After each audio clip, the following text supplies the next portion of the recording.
Estamos aguardando, daqui a pouquinho vai começar a live com o Alexandrino, né? Professor Ronaldo Alexandrino.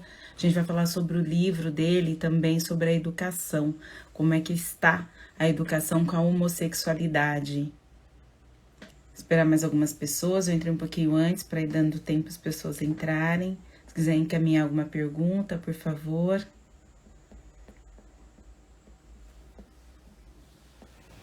Já vai começar.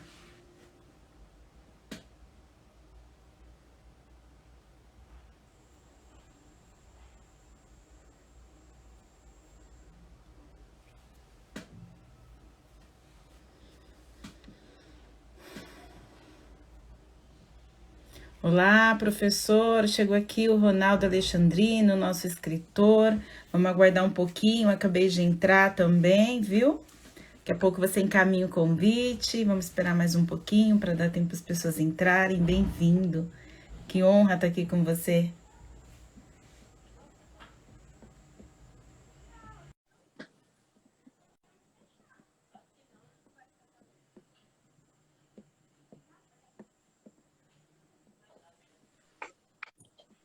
Olá, Olá, Madalena. querido. Tudo bem? Que delícia te ver, Tudo conversar jóia? E aí você? contigo. Bem, obrigada. Agora estamos melhor, né? Meni- Ah. Não, eu ia falar, menina, a gente mora perto e não se conhece Uma pessoalmente. vergonha! Mas é engraçado que é paixão à primeira vista. Assim, à primeira vista, não. Vamos ser sinceros, primeiro online, que né, foi quando eu comecei a conversar com você através do Cadmel Henrique, e foi uma honra poder conhecê-lo virtualmente, mas o dia chegará em que nós possamos nos encontrar presencialmente e vai ser incrível, não tenho dúvida Com disso. certeza. Com certeza. Vamos falar boa noite para as pessoas que estão chegando aqui com a gente, a Paola, a Rafa, que está aqui conosco. Está entrando a Marlene, também entrou aqui. Sejam todos bem-vindos. A gente já vai começar a conversar já já. Aliás, já estamos, né? Mas vamos falar já já um pouquinho sobre o seu livro. Cara, está sendo sucesso e a gente vai contar isso para a galera aqui. Ó, muito bem. A suposta homossexualidade. Aí você já divulga, editora, enfim, vai ser massa. Com certeza, com certeza.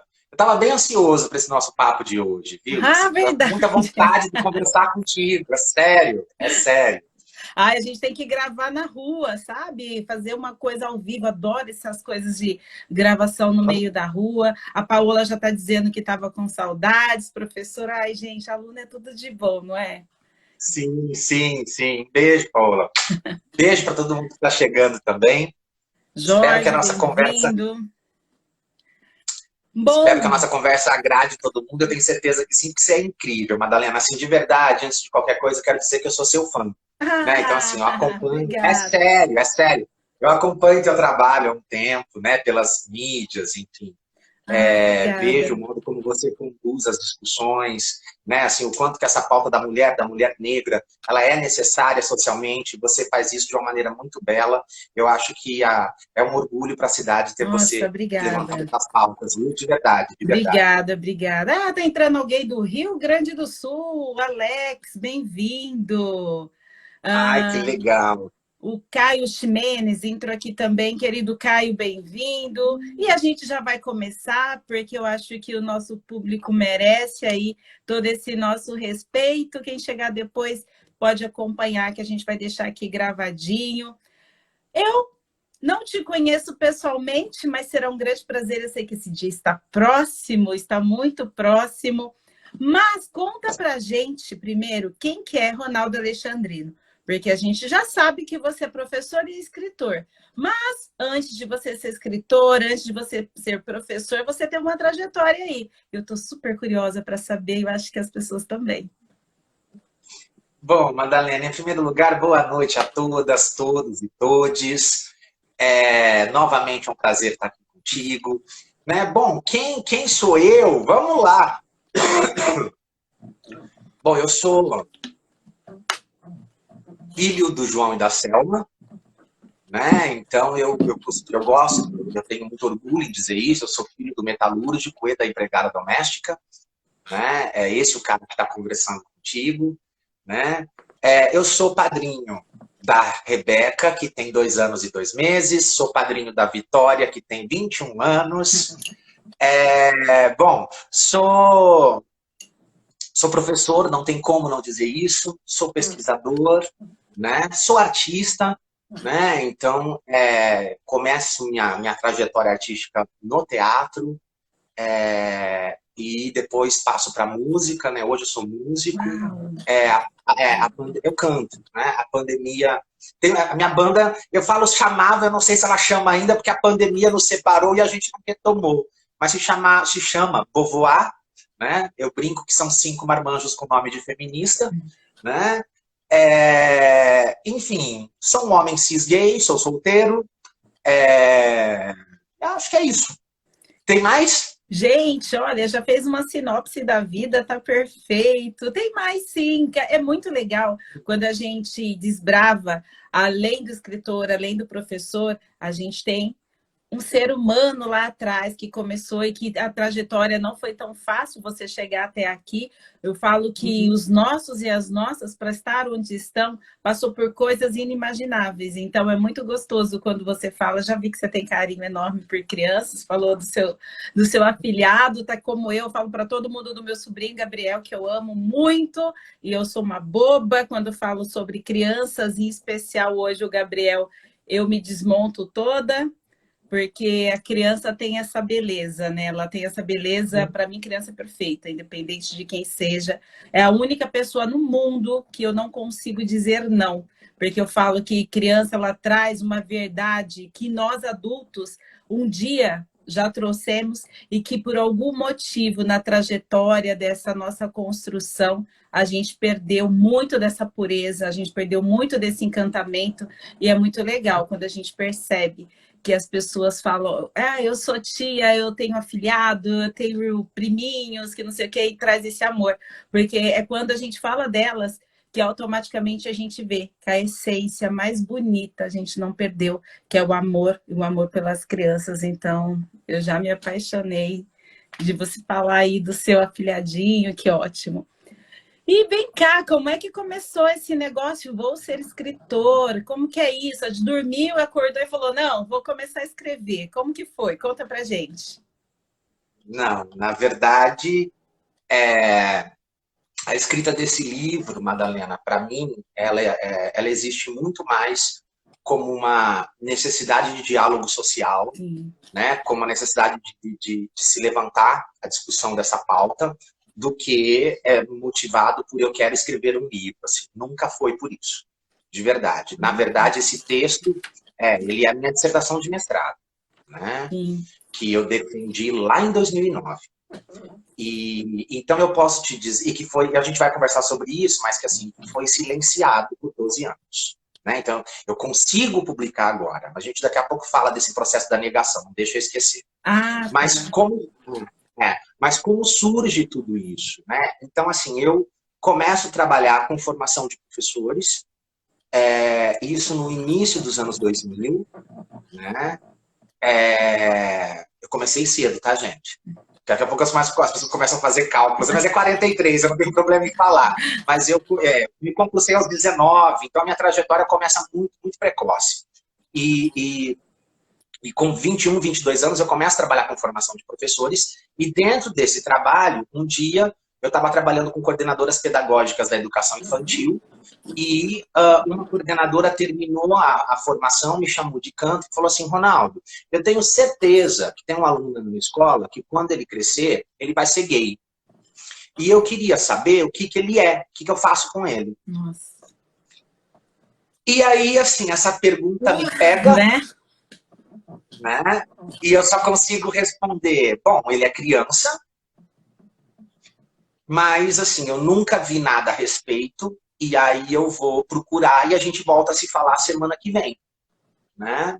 E aí eu começo um trabalho de pesquisa sobre a temática e eu não encontro material.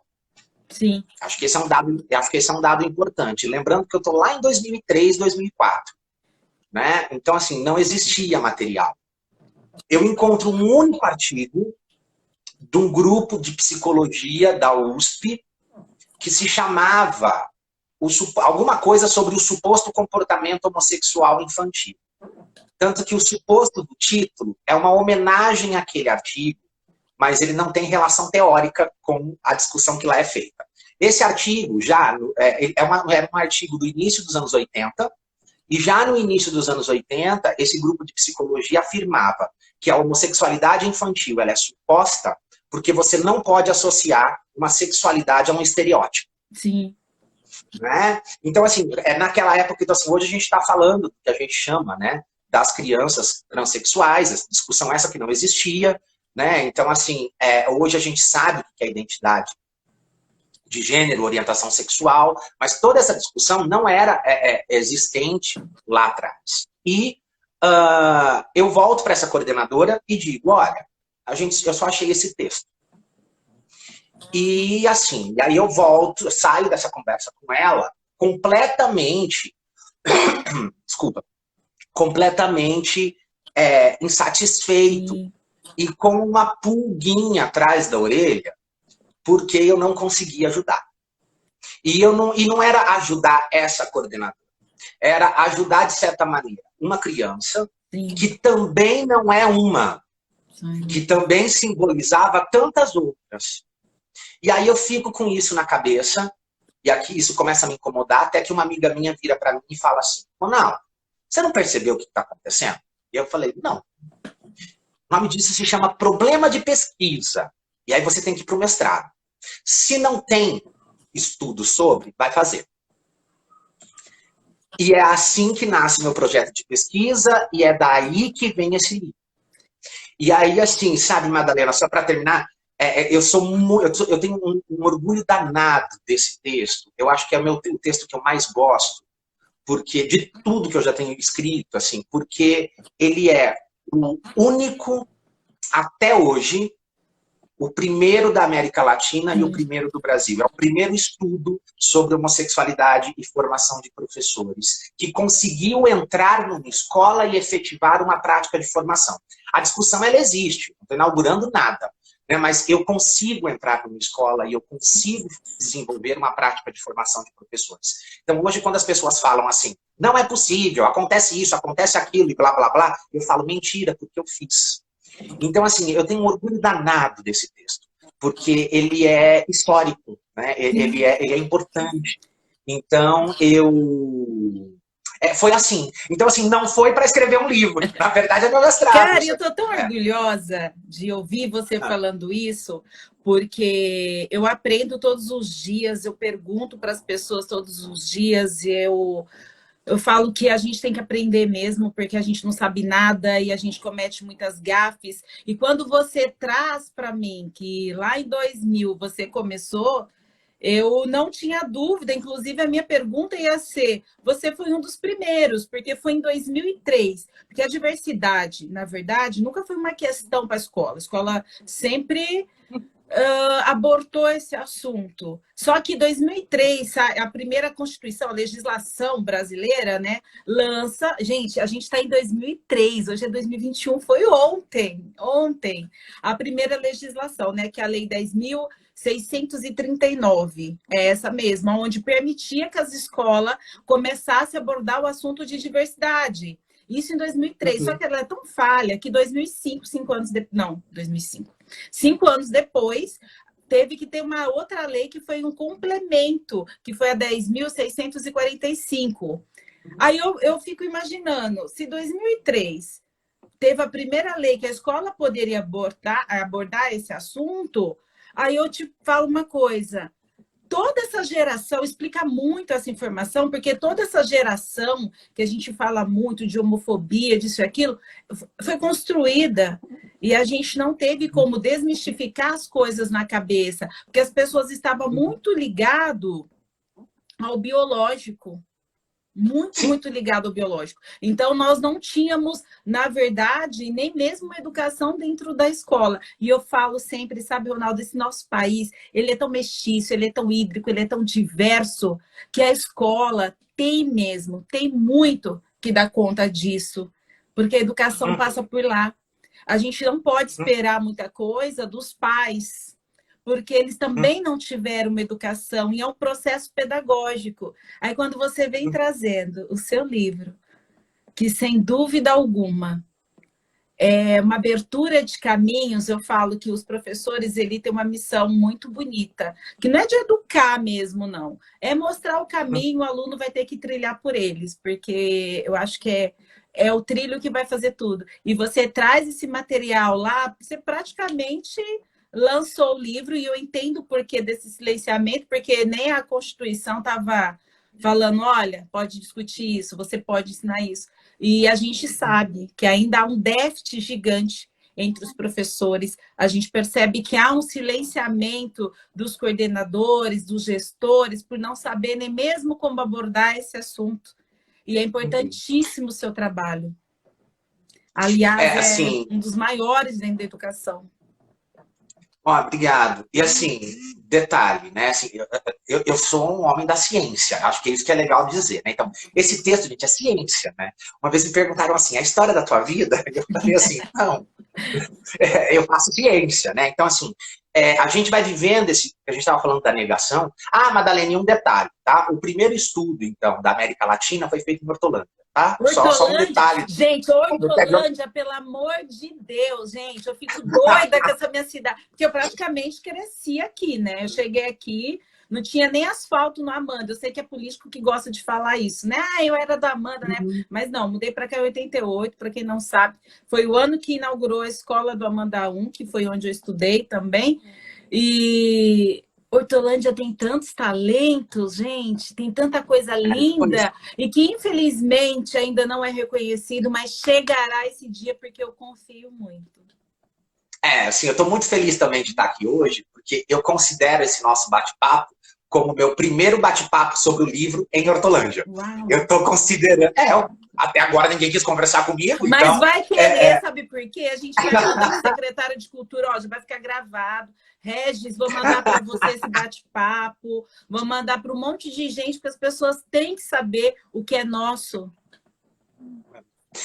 E assim, a gente estava falando dessa questão da negação e do silenciamento, né? Eu acho legal considerar algumas coisas, porque assim, eu faço tudo isso, Madalena, antes do que vai aparecer na década, no início dos anos 2010, né, mais precisamente 2011, Sim. que é a problemática da escola, do projeto Escola Sem Homofobia, conhecido mais vulgarmente aí como kit gay, né?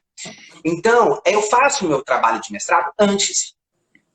E aí é interessante a gente olhar que, assim, a gente estava vindo de um momento que essa discussão ela não acontecia porque as pessoas não sabiam fazer. Hoje, a minha análise é porque a escola é homofóbica e ponto, porque a gente negou em 2006 a criminalização da homofobia, né? Não foi aprovado lá em 2006. Então, assim, mas a escola não quer assumir esse lugar de homofóbica, né? Então, ela fala que não sabe, mas não é disso, a gente está falando de homofobia, Sim, né? sim. Homo-lesbo-transfobia, né? Deixa eu pôr o termo direito aí, de homo-lesbo-transfobia. Mas eu consigo fazer o meu trabalho porque essa discussão, de certa maneira, ela não estava na boca do povo. Quando vem o projeto Escola Sem Homofobia, né, que daí eu lembro exatamente da Dilma vindo a público para cancelar o projeto, porque a sociedade brasileira nega o projeto, e eu acho legal fazer um parênteses e explicar o que era o projeto. O projeto Escola Sem Homofobia era um kit com 6 aulas para o ensino médio. Acho que é legal frisar que é ensino médio, porque as pessoas ficam falando que é para ensinar a criança a ser gay na escola. Não tem nada disso. E eu tenho material, né? Assim, são 6 aulas para o ensino médio que nada mais diz do que sobre convivência e respeito com o outro. Sim. É só. Mas o nosso país é um país homo-lesbo-transfóbico. E aí ele nega a existência desse material. Mas qual é o impacto disso na sociedade? Né? E aí qual é o impacto disso na minha vida como pesquisador da temática? Porque daí eu estou terminando o meu mestrado e vou para o doutorado. E a minha ideia no doutorado, ela era de fazer o quê? No mestrado, que é o texto, eu olhei para educação infantil e ensino fundamental 1. Sim. Eu queria, no doutorado, ter olhado para o Fundamental 2 e médio. E aí a gente faria a discussão de toda a educação básica sobre o tema. Era esse o plano. Mas, no doutorado, já nenhuma escola me deixa entrar. E aí não sou só eu, são todos os pesquisadores da temática. Então, o impacto que a negação do projeto Escola Sem Homofobia tem socialmente, nada mais é do que da negação da discussão da temática na escola, que culmina agora com a BNCC, que foi aprovada depois do golpe, né? Ela é aprovada depois do golpe, ela é construída na surdina, né? E ela tira a palavra gênero do documento. Sim. Então, hoje, oficialmente, eles dizem, não é proibido, mas também não há brecha para se fazer. E as professoras acabam não fazendo, porque hoje a gente tem medo deles. A gente não, eu não tenho, mas assim, a grande maioria das professoras e professores tem medo de levar essa discussão para a escola. Inclusive, hoje, eu soltei um vídeo, você deve ter visto, né? Eu dei fiz uma participação no vídeo, na verdade. Sim, sim. Deem uma olhada lá no meu Instagram, pessoal, ronaldo.alexandrino, que o link está lá. De um jornalista de BH, o Ricardo Mello. Ricardo é incrível, viu? O Ricardo é responsável por aquela matéria do Fantástico da mulher, que eu esqueci o nome agora, que coisa feia, que ele denuncia a escravidão domiciliar. Você lembra dessa matéria? Sim, Fantástico? inclusive ela tem o meu nome. Isso, é dele a matéria. E ele faz essa matéria sobre esse professor, né, de uma escola privada lá de BH, que na rede social privada dele, ele usa a palavra bem-vindes. E os pais têm acesso a esse vídeo e impulsionam a escola a demitir esse professor. Sim, sim. Né? Então, assim, os professores e professoras hoje têm medo de fazer essa discussão, porque ela foi negada, ela foi silenciada, e é para que ela não exista, para que ela não aconteça. Né? Então, esse meu texto, do livro, ele passa por 12 anos desse contexto de negação da temática e de negação da ciência. Eu vou retomar que é um texto científico. Né? Sim. E aí, Madalena, assim, eu ofereço o meu texto para todas as editoras da área do Brasil. Todas. Em 12 anos deu tempo. Todas. Todas elas me disseram não. Todas. Qual o argumento?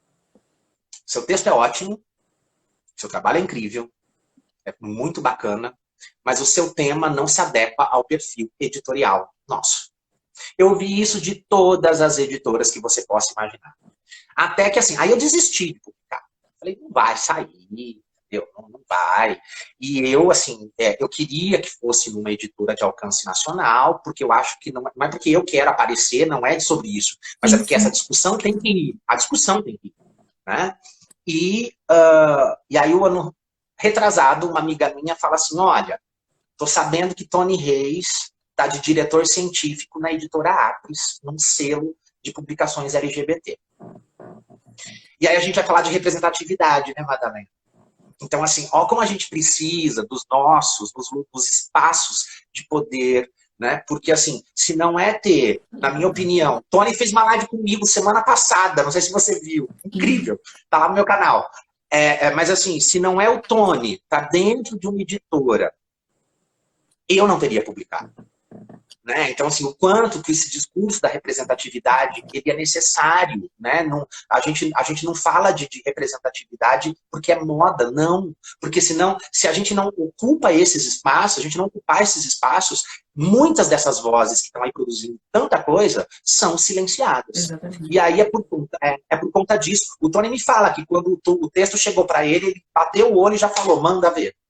Manda ver. E é por isso que o livro saiu. Né? Então, acho que é legal a gente olhar para esse lugar da negação como algo que explicita a homofobia estrutural da nossa sociedade, como lesbotransfobia da nossa sociedade, e ao mesmo tempo da necessidade dos espaços de representatividade.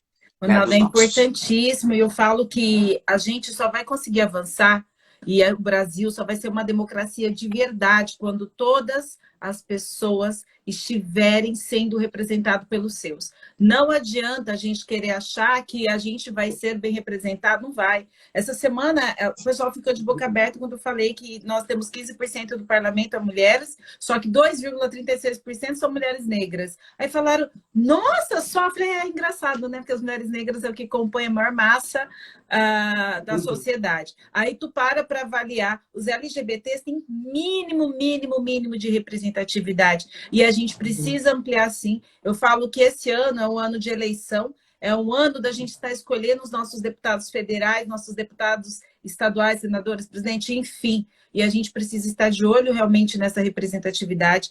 Eu sou super favorável de começar, a gente tem que puxar voto, sim, para os LGBTQIA+, para que possa, de fato, ser representado, porque senão continuaremos à margem da sociedade. A gente precisa de mais negritude lá, porque senão continuaremos à margem da sociedade.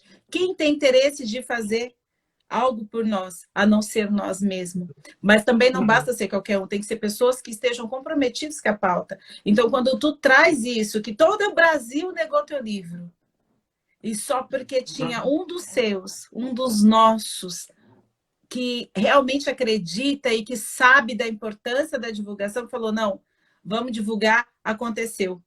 E a gente precisa realmente disso, de ocupar. Quando a gente fala que as pessoas precisam ocupar todos os espaços, não só os legislativos, a gente precisa estar em todas as camadas da sociedade, porque a gente sabe que nós somos diversos e nós estaremos em todos os locais. Então, automaticamente, a gente entrou agora aqui a Simone Bettini, a Samara, o Cássio. Cássio, querido, um grande abraço para você.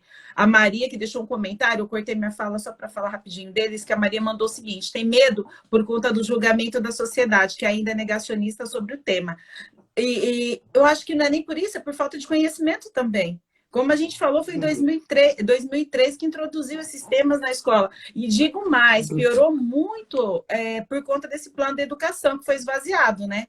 Não tem como a gente dizer que não foi a partir do congelamento dos gastos que aconteceu, que essa PEC, né, essa PEC dos horrores, aconteceu, congelou tudo, e a escola, a saúde, enfim, é tudo uma cadeia.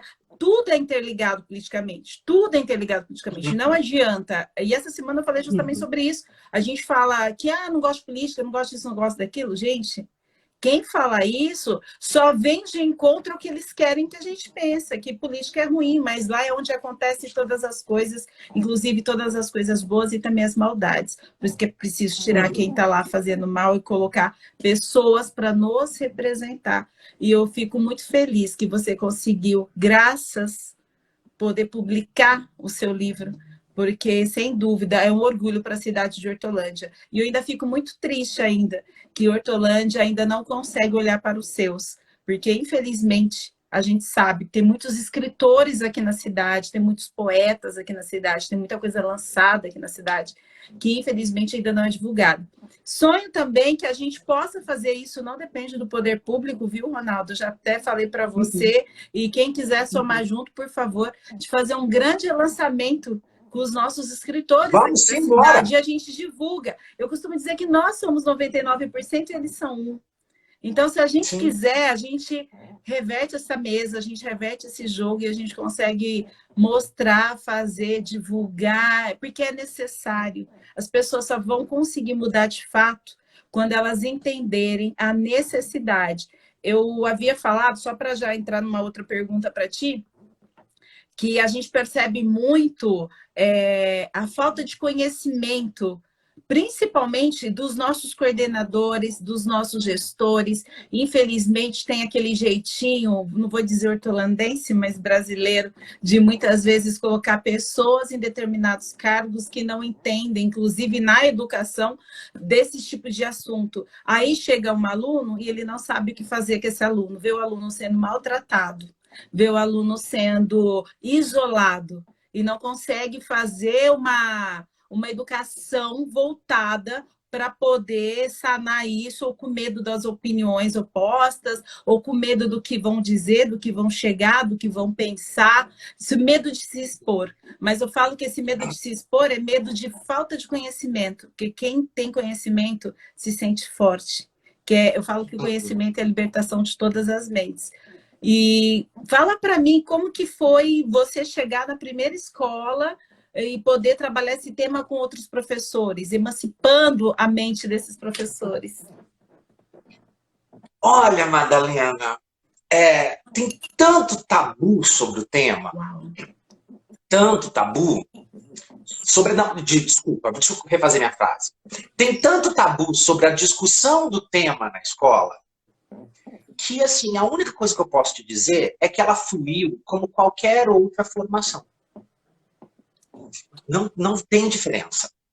Né? Então, assim, a partir do momento que você lida com a temática como um objeto de estudo, um objeto de conhecimento, né? O que eu faço como formador de professores é me aprofundar teoricamente, né? E tentar fazer com que as representações que esses professores tenham sobre a temática possam ser relativizadas e, se possível, alteradas. Né? É isso que eu faço como formador de professor. Mas eu lido com a temática como um objeto de conhecimento como qualquer outro. Então, assim, chegar na escola é muito mais lidar com as pessoas assustadas com a temática, porque o tabu existe, do que com a coisa em si. Porque na hora que as pessoas entendem, né, que a gente está ali para dialogar sobre um tema, porque ele é necessário, né, a gente está discutindo esse tema, porque crianças, adolescentes e adultos morrem um pouco a cada dia dentro da escola quando essa discussão não acontece, quando as pessoas entendem que é sobre isso, aí a coisa caminha melhor ainda. Mas eu posso te dizer que há um primeiro choque inicial, porque as pessoas trazem os seus preconceitos, porque todos nós temos, né? Não estou me colocando como o isentão do preconceito aqui, porque a gente está inserido nessa sociedade que nos criou machista, racista, LGBTfóbico, enfim.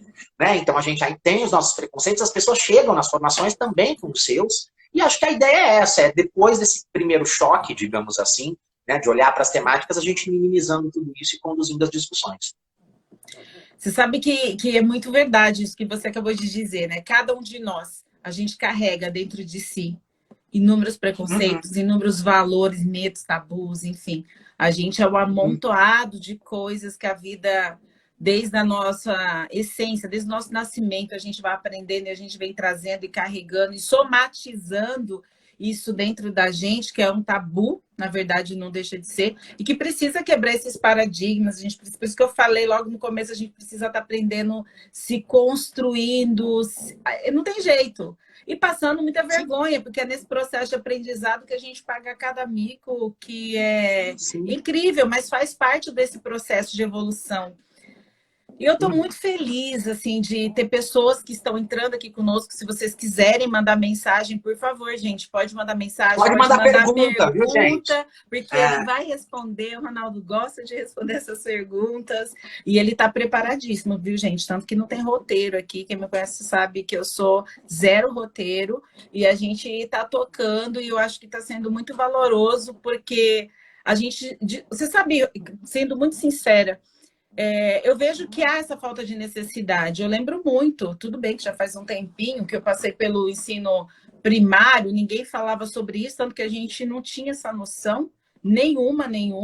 Aí quando a gente entra hoje no secundário, né, que a gente começa a perceber, por isso que eu achei muito legal quando você falou, gente, todo mundo fica falando que a gente vai na escola para falar com criancinhas, não sei o quê. Gente, não é sobre isso, não é com criancinhas. As criancinhas, elas não têm nem temática para poder estar abordando esse assunto, só que a gente precisa... Pode falar. Não, eu só ia falar assim, mas, por exemplo, como é que a gente discute gênero com uma criança menor, por exemplo? A gente pode discutir o azul e o rosa. Por que que menino veste azul e menina veste rosa? Essa discussão, ela é uma discussão das questões de gênero. Sim. E você pode fazer com crianças menores. Né? O grande problema é, as pessoas ainda acham que quando a gente vai falar das temáticas de gênero, a gente vai falar somente de sexo, e não é sobre isso. Né? É lógico, porém, ao mesmo tempo, quando você nega a discussão da temática na escola, vamos lembrar que o número de gravidez na adolescência sobe. Né? Por exemplo, o número de jovens contaminados pelas ISTs também aumenta. Então, assim, é óbvio que, na medida em que o desejo sexual começa a fazer parte dos adolescentes, e é lógico que eles estão dentro da escola, daí a discussão da sexualidade no que diz respeito à questão mais sexual, ela precisa estar presente. Mas a gente tem tantas outras coisas para discutir com as crianças que envolvem a temática de gênero, né? Como eu dei o exemplo do azul e do rosa. Eu lembro de uma vez, Madalena, eu dava aula para criança ainda, né? E aí foi... Sabe esses vendedores que vão na escola? Sim. Que vão vender livrinho, né? Vender as coisinhas? E aí o vendedor foi, e aí ele entrou na sala, e ele trouxe, eu acho que era Ben 10, ele deu para as crianças uma folha do Ben 10 para pintar, e uma folha da Barbie. E aí ele Ele falou assim, o Ben 10 é dos meninos e a Barbie é das meninas. E eu tinha um aluninho que eu sabia que ele queria pintar a Barbie, que ele não ia querer pintar o Ben 10. Aí, olha como é importante, é isso que eu estou falando, a formação do professor para a temática. Quando o vendedor falou isso, eu falei assim, moço, eu posso te pedir uma coisa? Aí ele falou, pode. Eu falei, deixa os desenhos em cima da mesa e deixa cada criança escolher o seu. Ai, que lindo! Eu não direcionei que tinha que ser para aquele ou aquela. E as crianças conviviam comigo. Eu só virei para as crianças e falei assim, gente, pinta o que vocês quiserem, Ai, tá? já, que lindo, que lindo.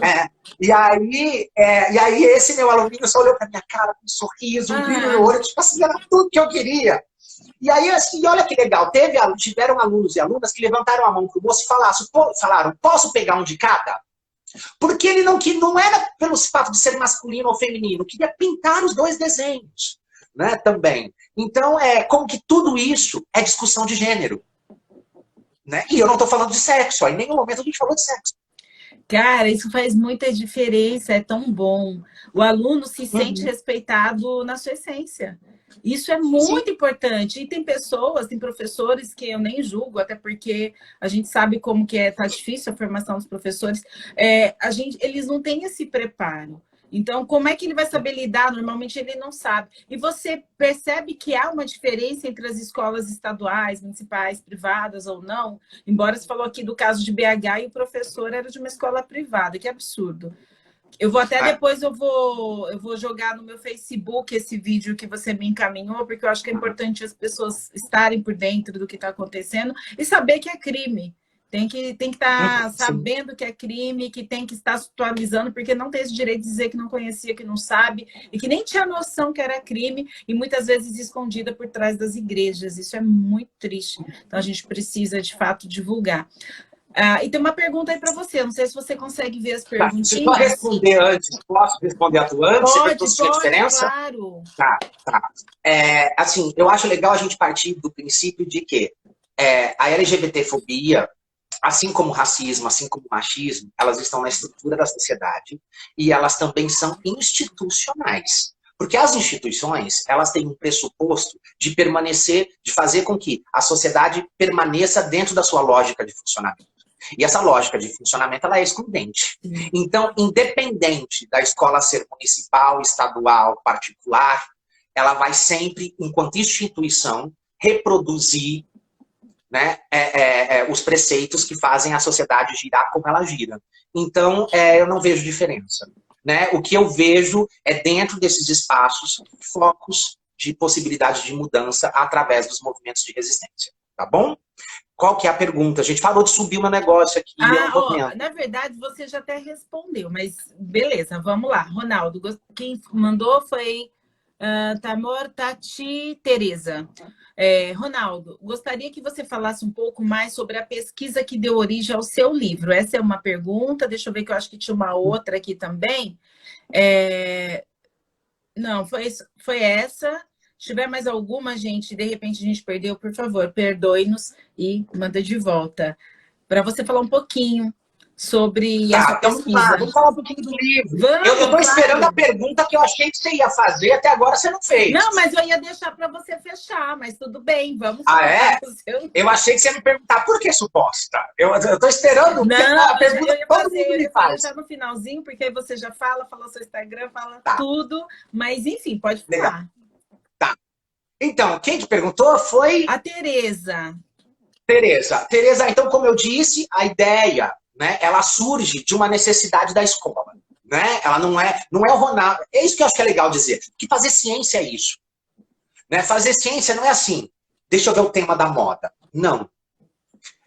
O bom trabalho científico, em primeiro lugar, ele tem que ser uma necessidade social. Sim. E eu acho que o bom cientista é aquele que consegue enxergar essa necessidade, mas essa necessidade ela também tem que estar aqui, ó, na veia. Né? Então, assim, tem que fazer parte de você. Eu tô nessa há 20 anos, Madalena. Então, assim, se essa discussão não fizesse parte de mim, a gente não leva ela adiante, né? Mas, então, assim, ela parte de uma necessidade, e aí é lógico, gente. Deixa eu mandar já um beijo para ela. Eu não tô vendo ela aqui, mas ela sempre assiste depois. Para minha orientadora de mestrado e doutorado, professora Ângela Soligo. Um beijo, a mulher que mudou minha vida. A Ângela é uma fofa, uma querida. E aí, assim, você vai tendo esse trabalho de diálogo com o seu grupo de pesquisa e com a sua orientadora. E a ideia é que você desconstrua também o projeto que você entrou. Né? Porque a gente tem que desconstruir as nossas verdades. Né? E é lógico, a gente está lá também para ampliar a nossa visão de mundo, o nosso rol de conhecimentos. Então, assim, esse texto, ele vai caminhar... Primeiro, eu vou fazer uma discussão sobre a construção social da homossexualidade. E, para isso, eu vou fazer uso de uma teoria da psicologia social, que se chama Teoria das Representações Sociais.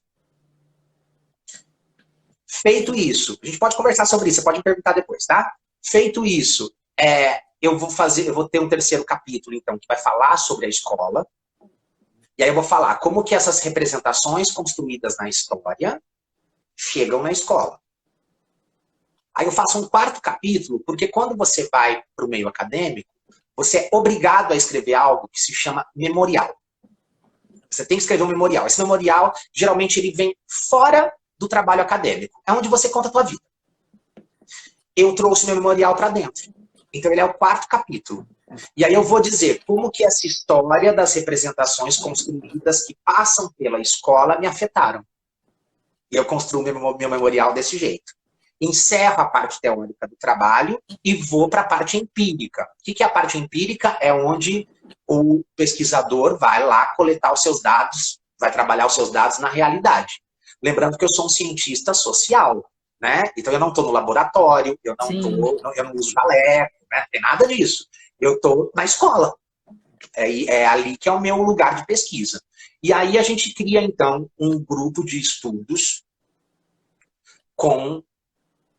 eu vou ter que pegar agora para lembrar os números. A gente vai criar um grupo de estudos em 2 escolas de Hortolândia. Uma escola de ensino fundamental, uma escola de educação infantil, uma escola de ensino fundamental. A gente, e o que é mais legal, assim, eu fui lá e perguntei, vocês querem? E as escolas disseram, não. Aí eu perguntei para de fundamental, queremos. Quem quer? Eu quero. E aí esse grupo veio. Só que aí, a escola da educação infantil, que era do lado, ficou sabendo que ia ter um curso de homossexualidade. Foi assim que chegou para eles. Isso é sempre, né?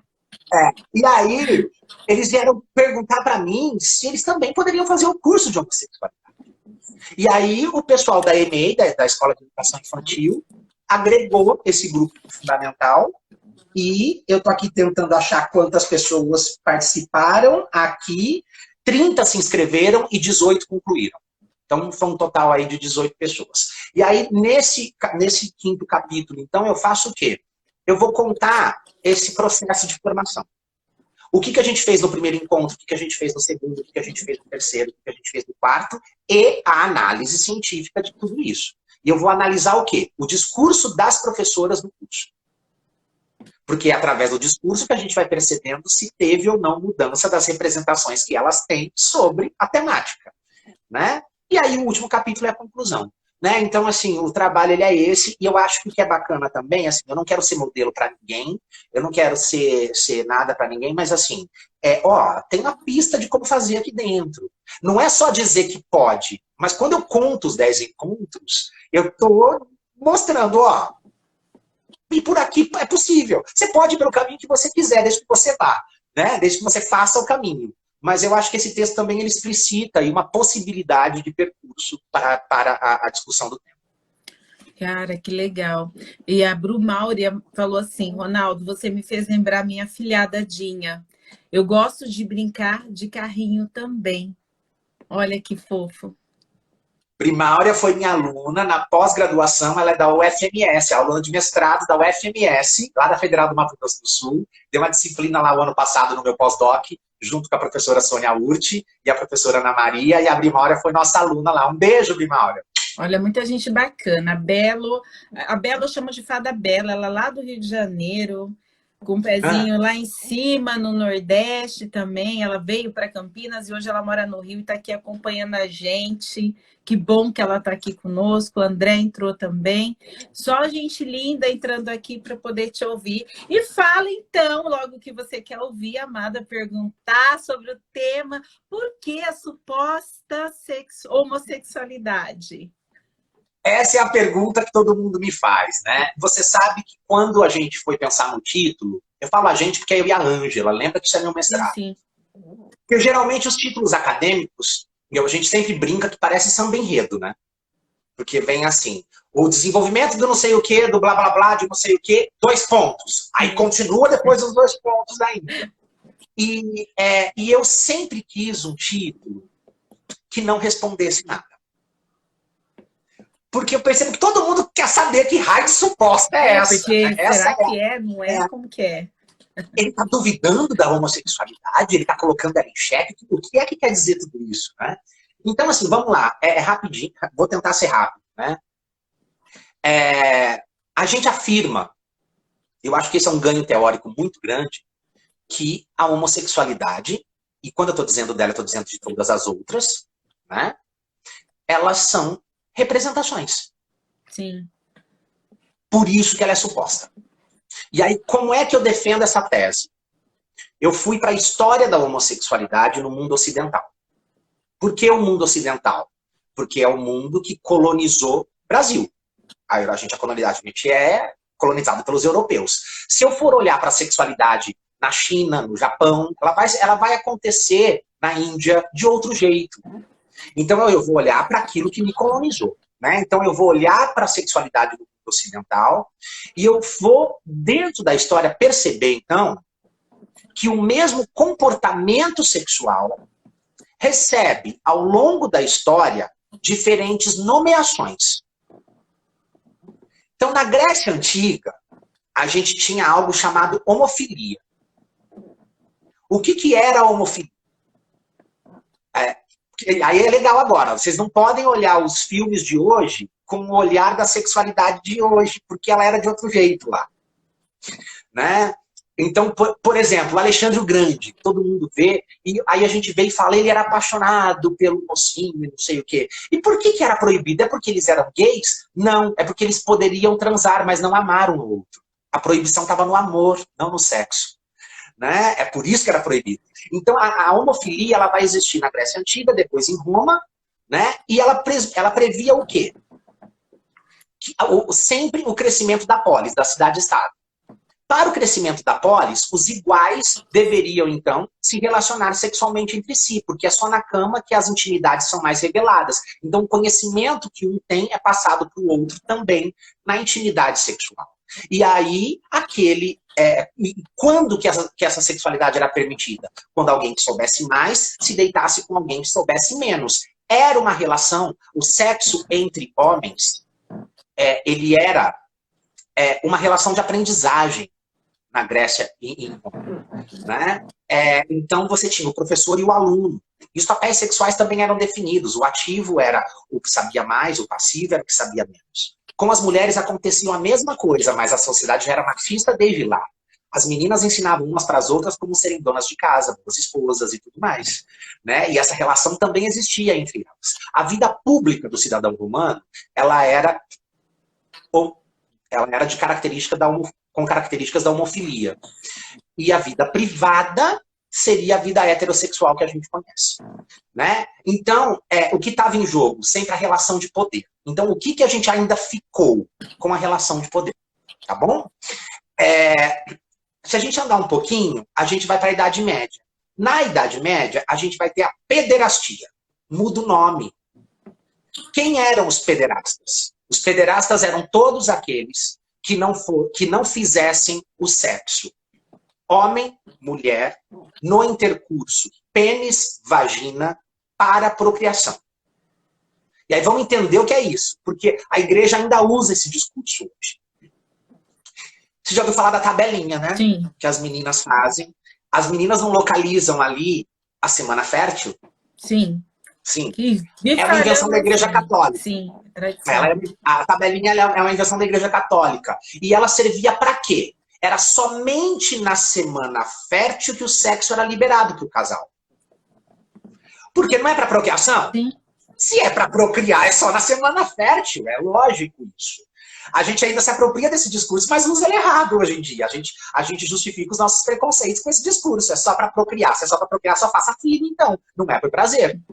Então, quem eram os pederastas? Os pederastas eram todos aqueles que não fizessem sexo, homem, mulher, pênis, vagina, na semana fértil. Toda a prática sexual que não fosse essa era, então, considerada uma prática pederasta. Vamos avançar no tempo. Aí a gente vai para a Europa e o movimento higienista, século XVII, XVIII, 16, 17, comecinho de 18. Né? A gente vai ter um boom de doenças venéreas na Europa. O boom, ele é higienista, né, gente? Então, assim, a gente vai ter... onde criam-se os primeiros esgotos na Europa. Não era só doença venérea, era todo tipo de doença contaminosa. É por isso que vem essa ideia da sexualidade que pega, que você contagia. Não convive com ele. Vem do movimento higienista. É má influência, vai pegar. É tudo do movimento higienista. E a gente vai ter ali a sodomia. Então, quem eram os sodomitas? Então, assim, a Europa precisava limpar a sociedade. E para limpar, ela limpou de dois jeitos. O sodomita, ele era, então, um criminoso. E as pessoas eram presas se fossem pegas em relações homossexuais. Para quem viu Madame Satã, a primeira frase de Madame Satã é: eu sou Madame Satã, presa pelo crime de sodomia. Sim. Né? Ou você era um criminoso, ou você era um doente. Então ela também era uma doença, porque pegava, né? A sodomia era uma doença. Tem um filme do Leonardo DiCaprio, quando ele era novinho, que chama Eclipse de uma Paixão, que é sobre o poeta Rimbaud. E tem uma cena, que é o outro poeta, o Paul Verlaine, que é dessa época, né? E ele vai a julgamento por sodomia. E aí ele é condenado pelo crime, mas eles fazem antes um exame de toque retal nele, e o médico fala, pederasta passivo. E aí ele é condenado por isso. Então, assim, ilustra todas essas questões que a gente está trazendo. Então, a gente tem a homofilia, a sodomia e a pederastia. Aí, a gente vai andar um pouquinho no tempo, e aí surge a psicologia. E a psicologia vai começar a olhar para os desvios mentais. E aí ela cria o homossexualismo. Então, o homossexualismo, como sufixo ismo, estigmatismo, tem tudo sufixo ismo. Né? Então, é um desvio mental que foi criado pela psicologia. A gente não usa mais homossexualismo, tá, gente? Aí, só que a sociedade vai usar o homossexualismo até a década de 80. Olha como é recente. Sim. Porque a gente sabe que o movimento gay, ele começa lá em Stonewall, no finalzinho dos 60, né? E aí a discussão nos grupos identitários começa a aparecer, o movimento LGBT começa a ganhar força no mundo, e aí em 1980 sai da lista da OMS o homossexualismo. Então, se sai o homossexualismo da lista dos desvios mentais, que palavra a gente usa? Os movimentos não são de identidade? Então, a homossexualidade. Porque vem da identidade, vem dos movimentos identitários. E a gente vai caminhar com homossexualidade até 2006, porque daí o direito ele vai criar um novo termo, que é a homoafetividade. Vocês já ouviram falar dos casais homoafetivos, né? Quando surgiu, eu achei até interessante. Hoje eu não acho mais. Né? E por quê?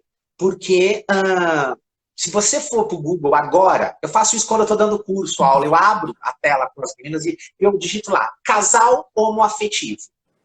Aparecem casais brancos com crianças negras adotadas, na grande maioria das vezes, somente homens, e todos no perfil família Doriana gay, sabe? Sim. Então, assim, quem é o homoafetivo? O homoafetivo é o casal gay que a sociedade aceita. E que se você for olhar para a palavra, se a gente for olhar lexicalmente para a palavra, ela apaga o sexo. Homossexualidade, homoafetividade. ela troca o sexo pelo afeto. É como se o casal aceito não pudesse transar, ele tem que ser bonzinho, ele tem que ser carinhoso, mas ele não pode fazer sexo. E vamos lembrar que o que caracteriza a homossexualidade é o sexo, não é outra coisa. Né? Porque eu posso ter uma relação de afeto com os meus amigos e não ir para a cama com eles. E isso é uma relação homoafetiva se for 2 homens ou 2 mulheres. Ué. Né? Então, o que eu mostro como tese, se um mesmo comportamento passou pela história da humanidade no mundo ocidental com 5, 6 nomenclaturas, ele não é natural, ele muda, ele é suposto. Ele é construído. Ele é suposto porque ele é construído. E só para terminar, minha orientadora pede para eu tentar fazer um olhar, e aí deu um trabalho isso, até você entender, dentro do mundo ocidental se teve gente que não foi afetada pela cultura ocidental. E aí eu caiu a ficha e eu fui para as nossas aldeias indígenas que não tiveram contato com o homem branco.